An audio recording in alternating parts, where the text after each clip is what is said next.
বিয়ে করে কি পাইছেন? প্রথমত একটা বউ পাইছেন, দ্বিতীয়ত সারাদিনে ফোন দিয়ে তো কেউ আগে খবর নিত না। এখন হুটহাট ফোন দিয়ে একজন বলে, এই কোথায় তুমি, জলদি বাসায় আসো, তখন আপনার নিজেকে গুরুত্বপূর্ণ ব্যক্তি মনে হয়।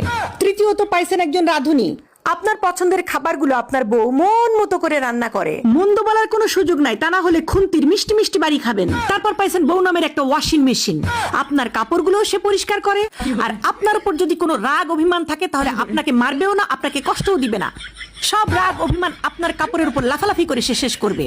তার উপর বউ নামের একটা free free auto tape recorder পেয়ে গেছেন, আপনি তার কথা শুনবেন না জেনেও আপনাকে সে সব সময় অ্যাডভাইস দিতে থাকে, কিসে আপনার ভালো হবে, কিসে আপনার খারাপ হবে, সব সময় বলতে থাকবে।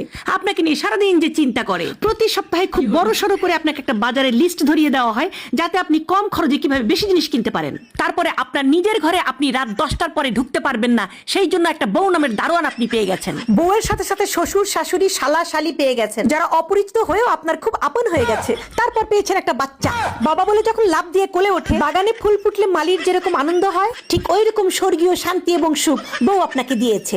বউ না থাকলে পারতেন? এত কিছুর পরে আপনারা কি চান? কি চান? আপনার জীবনের সবচেয়ে পার্সোনাল জিনিসের দায় দায়িত্ব বউ নিয়ে নিয়েছে, যেমন ফোন, মানি ব্যাগ, রিমোট। কোনো কিছু নিয়ে আপনাকে চিন্তা করতে হয় না, সবকিছু আপনার বউ সামাল দিয়ে রাখে। তারপরে তো আরো অনেক কিছুই আছে, যেমন বউয়ের কাছ থেকে পাওয়া দুষ্টু মিষ্টু কত ভালোবাসা। সবকিছু কিন্তু বউয়ের জন্য পেয়েছেন। আল্লাহ, ছেলেদের কি ভাগ্য, বউদের কাছ থেকে কত ভালোবাসা পায়, আমার লজ্জা লাগতেছে।